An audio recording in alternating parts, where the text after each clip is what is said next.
রাজ্যে পালাবদল এবং রাজনৈতিক পরিবর্তন, তারপরেই রাজ্যে একাধিক ওলটপালট দেখেছে রাজ্যের মানুষ এবং তৃণমূল কংগ্রেসের যারা নেতৃত্ব তাদের তরফেও একাধিক পরিবর্তন, একাধিক ওলটপালট রাজ্যের মানুষের কাছে সাক্ষী তারা। কিন্তু গতকালের একটা ঘটনা, সেই ঘটনা বেশ কয়েকটা রাতের ঘটনা, সেই ঘটনা রাজনৈতিক মহলে আরও চাড়া ফেলেছে। আমার সঙ্গে এই মুহূর্তে রয়েছেন বিশ্বরূপ দে।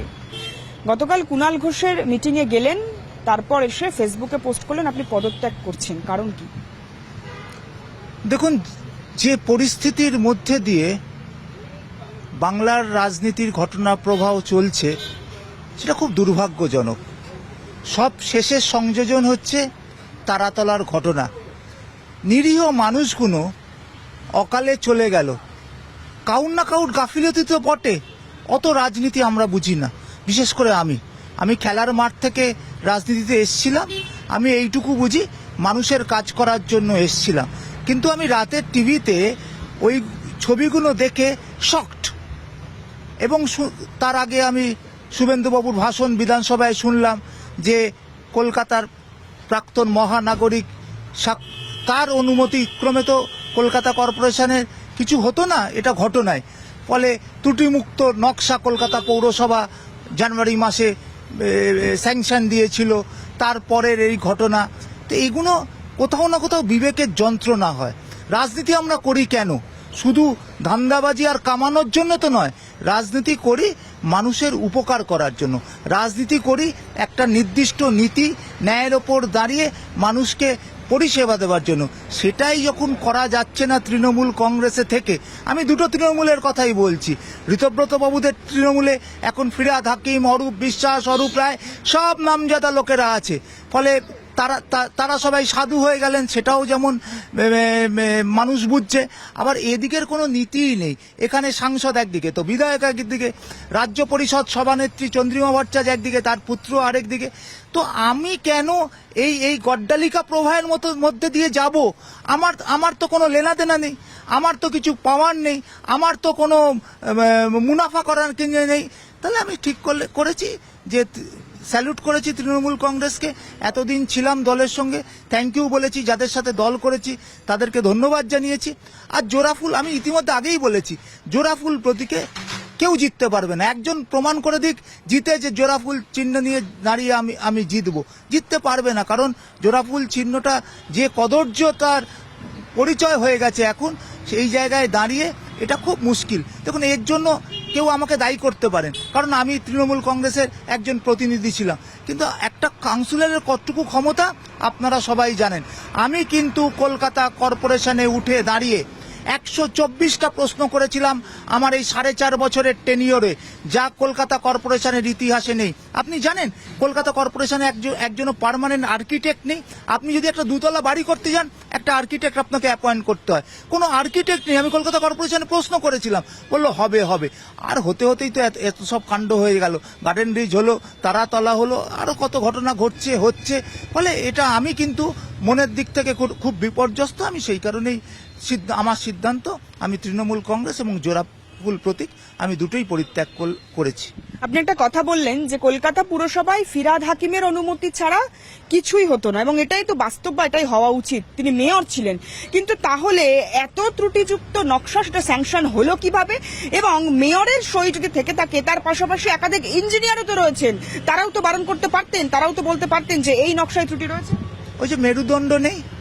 আপনার যদি শরীর খারাপ হয় আপনি ডাক্তারের কাছে যাবেন, আপনি যদি উকিলের কাছে যান আপনার তো শরীর ঠিক হবে না।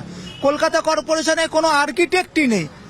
ফিরহাদ হাকিমই বলুন আর বিশ্বরূপ দেই বলুন বা XYZ বলুন, তারা তো বিল্ডিং প্ল্যান সংক্রান্ত বিষয়ে তাদের কোনো আইডিয়া নেই, তাদের কোনো ধারণা নেই। এগুলো টেকনিক্যালিটিজের ব্যাপার, যে একটা বাড়ির স্টেবিলিটি কি হবে, একটা বাড়ির যে মাটি থেকে কত সয়েল টেস্ট করার পর। এটা কি ফিরহাদ হাকিম অবগত ছিলেন না এই ব্যাপারে?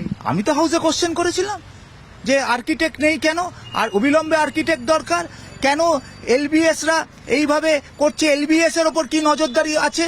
এই যে বাড়ি প্ল্যান করতে, স্যাংশন করতে এলবিএস এর সই লাগে, এলবিএস এর নজরদারি কি আছে? এলবিএস যে টাকা নিয়ে কিছু গাফিলতি করছে না, আমি প্রশ্ন হাউসে করেছি। আমি বিবেকের দিক থেকে খুব পরিষ্কার, এমন নয় যে আজকে বলছি ঘটনা হয়েছে বলে বলছি। আমি কলকাতা পৌরসভার মিনিটস দেখে নেবে, আমি এই সমস্ত কোশ্চেনগুলো করেছিলাম, তখন হয়তো ঘটনা ঘটেনি, এখন ঘটনা ঘটছে। কিন্তু আমি দরজায় কড়া নেড়েছিলাম, যা হচ্ছে সেটা ঠিক হচ্ছে না। আমি কিন্তু কোনো ভাবের ঘরে চুরি করিনি, আমি যা হচ্ছে স্পষ্ট এবং পরিষ্কার করেই বলি। দায় কি মেয়রের নয়? আমি যদি পৌরসভার প্রধান হই তাহলে তো দায় তো আমাকে নিতেই হবে। দায় আমার নয় তো কার দায়? শুধুমাত্র ইঞ্জিনিয়ারদের দোষ? কারণ ইঞ্জিনিয়াররা স্যাংশন দিয়েছে বলে আমাদের টেবিল হয়ে যায় না? এটা তো ইয়েতে। এখন যদি রাজ্য সরকারের কিছু ঘটনা ঘটে, সেটা কি মুখ্যমন্ত্রী, সে যে রাজ্যেরই হোক, মুখ্যমন্ত্রীর গোচরে থাকবে না? আপনি যে কোনো জানেন, একটা ঘটনা ঘটলে তার দায়িত্ব তো প্রধানকে নিতেই হবে। ভালোটাও যখন নিতে হবে, খারাপটাও তো নিতে হবে। আপনি একটা কথা লিখেছেন যে আমি বেঈমান নই। গতকাল আপনি কুণাল ঘোষের টাকা বৈঠকে গেলেন, সেখানে কি কুণাল ঘোষের সঙ্গে এ বিষয়ে কোনো আলোচনা হয়েছিল? এবং বেঈমান নই এই কথাটা কেন? দেখুন, আমি খুব স্পষ্ট করে বলতে চাই যে তৃণমূল কংগ্রেস আমাকে টিকিট দিয়েছিল কারণ আমি প্রথমবারের কাউন্সিলর। এমন নয় যে 15 বছর ধরে আমি আছি, দীর্ঘদিন। আমি প্রথমবার কাউন্সিলর হয়েছি, একটা শব্দ লিখে পাঠিয়েছিল বেঈমান নই, সেই কারণেই আমার যাওয়া। আর কোথায় কি হচ্ছে এখনো জানি না। মানে আজকেও একটা সভা ডেকেছে কাউন্সিলর, এত কাউন্সিলরদের সভা ডাকা হচ্ছে, আজকেও একটা বোট ক্লাবের সভা আছে। এখন কোনটায় যাওয়া উচিত, কোনটায় এই গড্ডালিকা প্রবাহের মধ্যে আমার মতো খেলাধুলোর লোক গিয়ে কি করবে কিছু তো বুঝতেই পারছি না। এ ডাকছে, ও ডাকছে, এত ডাকাডাকির মধ্যে কি আছে? আমি তো কাজ করতে এসেছি, মানুষের কাজ করব। মানুষের কাজ যেটুকু করতে পারবো, ও পলিটিক্স করলেও করব, পৌর প্রতিনিধি থাকলেও করব, না থাকলেও করব। আমার কি আছে? ওই অত ডাকাডাকির মধ্যে একটা তো আপনার রাজারহাট হলো, তারপরে একটা এখানে হলো, রামমোহন হল হলো, আজকে আবার আছে বোট ক্লাব। ওই খাওয়া দাওয়া, মানুষ মার খাচ্ছে, কর্মীদের কেউ দেখার নেই। দেখুন, 5 বছরে আমি কখনো মমতা বন্দ্যোপাধ্যায় বা অভিষেক বন্দ্যোপাধ্যায়ের কাছে পৌঁছতে পারিনি। তার মানে কি বলবো, 10 কিলোমিটার চৌদির মধ্যে কোনোদিন পৌঁছতে পারিনি। ফলে আমি শুধু এইটুকুই মনে করছিলাম যে আমি যখন কাউন্সিলরের টিকিট পেয়েছিলাম, তখন অভিষেক বন্দ্যোপাধ্যায় একটা র্যালি করেছিলেন সব কাউন্সিলরদেরকে নিয়ে। সেই র্যালিতে অভিষেক বন্দ্যোপাধ্যায়কে একদম কাছ থেকে দেখেছিলাম। আর যেদিন কলকাতা পৌরসভার বৈঠক, বোর্ডের মিটিং বানচাল হয়ে গেল, সেদিন মমতা বন্দ্যোপাধ্যায়ের বাড়িতে, অর্থাৎ 4 তারিখের পর উনি ডেকেছিলেন কাউন্সিলরদের। সেখানে অভিষেক বন্দ্যোপাধ্যায় এবং মমতা বন্দ্যোপাধ্যায় ছিলেন। এবং দুটোই, একটা কাউন্সিলর হওয়ার আগে আর একটা বোর্ড ভেঙে যাওয়ার পর। ফলে এর বাইরে আমার সাথে কোনোদিন 10 কিলোমিটার রেডিয়াসের মধ্যে আমি ঢুকিনি।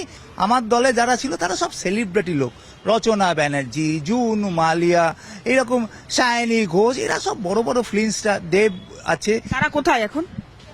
তারা তো দিল্লিতে বসে আছে শুনেছি। তারা তো দিল্লি করছে, কলকাতা করছে। আরে মানুষের কথা কজন ভাবছে বলুন তো? আজকে কর্মীরা যারা মার খাচ্ছে, আমারই একটা কর্মী, আমার একটা কর্মী মার খেয়েছিল বিয়েতে। কে কাকে দেখা যাচ্ছে? কাউকে দেখা যাচ্ছে। সব নিজেদের ধান্দা আর নিজেদের মৌরুষি পাট্টা করে রেখে দিয়েছে। আমি মানে যদি আপনাকে বীতশ্রদ্ধ বলতে হয়, খুব কম বলা হবে। আপনি যতটা ক্ষুব্ধ বলুন, বীতশ্রদ্ধ বলুন, দায়ভার কেউ নিচ্ছে না। শুধু সবাই ওপরে ওপরে মিডিয়া স্টেটমেন্ট করে চলে যাচ্ছে। কাউকে দেখবেন না যে আমি একটা কর্মীর সাথে একটা ছবি তুলেছি। এই যে আমি দাঁড়িয়ে আছি, এত কর্মীর মাঝখানে দাঁড়িয়ে আছি কেন? আজও দাঁড়িয়ে আছি, 4ঠা মেয়ের পরও দাঁড়িয়ে আছি, কারণ কিছু তো কামাইনি। ফলে আমার দাঁড়াতে অসুবিধে কোথায়? আপনাকে তো ডিম খেতে হচ্ছে না? হচ্ছে না তো। কাদের খেতে হচ্ছে? যে যাদের এইরকম ঘটনা ঘটেছে, নয় ডিম খেতে হচ্ছে, আর নয় আপনাকে ঋতব্রত বাবুদের মতো অন্য জায়গায় যেতে হচ্ছে। বড় কেন আমি নোভোটেলে মিটিং করব? কেন আমি বোট ক্লাবে গিয়ে মিটিং করব? আমি মিটিং করব সাধারণ জায়গায়। কারণ তৃণমূল কংগ্রেসের জন্মই তো হয়েছিল একদম মাটি থেকে, যখন 1998 সালে যখন জন্ম হয়েছিল। আজকে এত চেঞ্জ হলো কেন? এত চেঞ্জ হলো, একটা মানুষের লাইফস্টাইল এত চেঞ্জ হলো কেন? আপনি তো দেখছেন, সব্যসাচী বাবুর লাইফস্টাইল দেখছেন, আরও কত লাইফস্টাইল দেখছেন।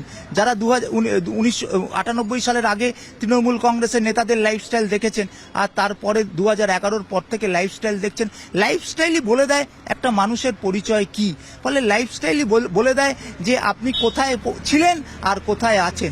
এইগুলোই দুর্ভাগ্যজনক। কি করবেন? এর পরের পদক্ষেপ কি হবে আপনার? দেখুন, এখনো তো কিছু ঠিক করিনি, সবেমাত্র কালকের পর আজকে সকাল দেখছি। আমি নিজেও ভাবিনি কোনোদিন যে কোভিড না এলে যে আমি আবার রাজনীতিতে আসব, আমি কাউন্সিলর হব, আমি সত্যিই কোনোদিন ভাবিনি, কারণ আমি রাজনীতিতে ছিলাম না। ফলে এখন বাঁক নিতে নিতে কোন জায়গায় যাবে আমি নিজেও জানি না। তবে যেখানেই থাকি, রাজনীতি করি না করি, এদিক ওদিক যাই করি না কেন, মানুষের পাশে ছিলাম এবং সেইভাবে চেষ্টা করব আমার সীমিত ক্ষমতার মধ্যে মানুষের পাশে থাকা। এর বাইরে কিছু নেই। এখনো সত্যি কথা বলতে এখনো ভাবিনি। তৃণমূল কংগ্রেস দল অতীত হয়ে গিয়েছে এবং তার জন্য অবশ্যই নেতাদের একাংশকে দায়ী করছেন বিশ্বরূপ দে। ক্যামেরা দীপঙ্করের সঙ্গে সুস্মিতা, নিউজ 18 বাংলা, কলকাতা।